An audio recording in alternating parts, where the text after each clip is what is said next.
বাংলাদেশের জন্য অনেক বড় একটা সুখবর। সেই সুখবরটা হচ্ছে আমাদের সাবেক প্রধানমন্ত্রী শেখ হাসিনাকে দেশে ফিরিয়ে আনা হচ্ছে, সেটার জন্য কার্যক্রম চলছে।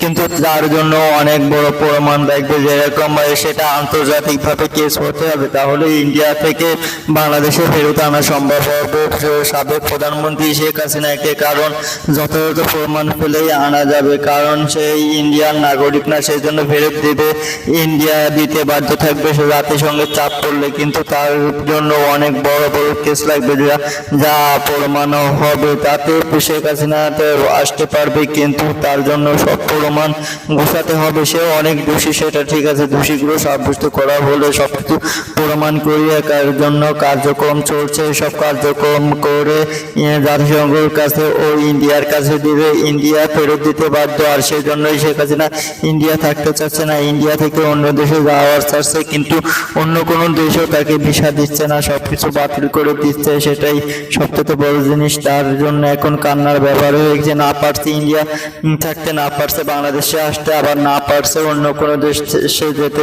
সেই জন্য অনেক হুমকির মুখে পড়ে গেছে সে, তার কিছু করার থাকছে না। তাই জাতিসংঘের চাপের জন্য ইন্ডিয়াও কিছু করা থাকবে না। কিন্তু বাংলাদেশে আসলে সেখানে কি হবে সেটা বাংলাদেশের মানুষও ভালো করে জানে না, কারণ সে অনেক দুর্নীতি করে গেছে, সেটা সবভাবে প্রমাণ হয়েছে। এবং অনেক অত্যাচার চালিয়েছে, অত্যাচার, গুম, খুন, মানবিক বিচার, পুলিশ দিয়ে খুন, সবকিছু করেছে এই প্রধানমন্ত্রী। ইনি একটা মানুষ কতটা নিষ্ঠুর হলে বোঝেন এসব করতে পারে। আর সে তো দোষী নিজেই বুঝতে পারছে, না হলে দেশ পালা থেকে পারছে না। পৃথিবী বাংলাদেশের বুকে এই প্রথম ইতিহাসের মধ্যে যে সরকার পতন নাই, শুধু সরকার পতনের পরে নিজে বাইরে দেশে চলে যায় ভয়তে, তাহলে বোঝেন সে নিজের কাছে কত বড় দোষী, সে নিজেই বুঝতেছে যে বাংলাদেশে থাকার তার জন্য বিপজ্জনক, সে কারণে সে নিজে চলে গেছে। তাহলে বোঝেন কি কেমন ব্যক্তি ছিল সে, জঘন্য একটা ব্যক্তি ছিল, নিজেই পরিচয় দিল তার সেই পরিচয়।